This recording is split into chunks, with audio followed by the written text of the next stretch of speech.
My name is Kyle Westfall. I'm a programming associate here, and I am welcoming you to a screening of His Girl Friday, which is part of our ongoing The Silver Fox Howard Hawks matinee series. We're about halfway through it.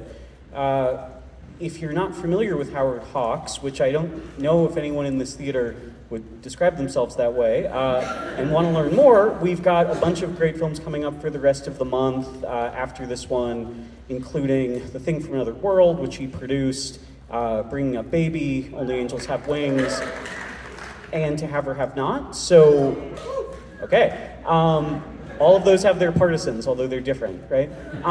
So those are all coming up later this month, so we hope to see you back here for those. I'm just gonna set up His Girl Friday a bit. So nowadays, in 2025, I think there's kind of this cynicism about movies where everything is a sequel or a remake or intellectual property that's being reinvigorated, and they don't make original movies anymore. Well, the movie we're going to see today is both original and very much not original. It was a remake and a switch up of a famous property, The Front Page, which debuted on Broadway in 1928.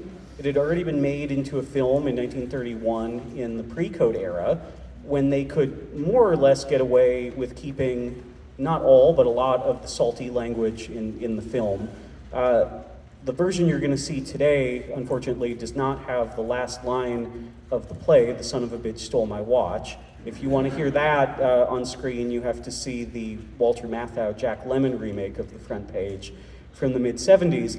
But this version was going back to the original with a difference, right?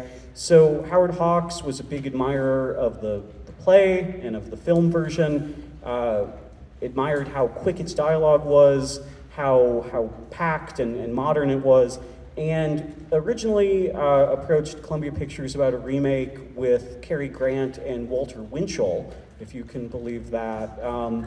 And eventually, though, on the way to making the film that we see today, a decision was made that, wow, the Hildy Johnson character makes more sense or is funnier or any number of things if you switch the gender and make that character a woman. And from that, basically everything else in the film flows. Now, if you've seen The Front Page on stage or in any of the other film versions of it, the gender swap is not really the only thing that this movie does.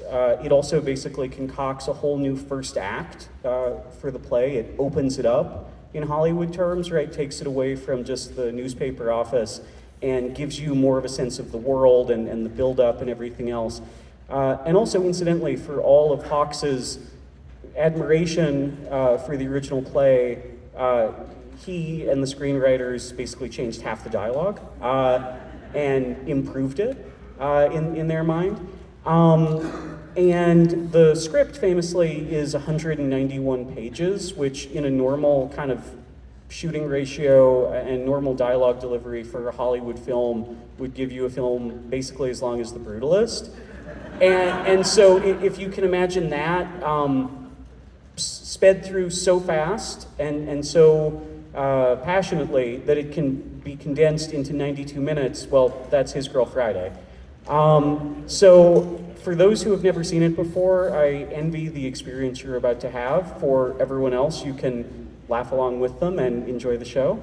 And as I said, please just come back for our other Hawks matinees later this month. Thank you very much.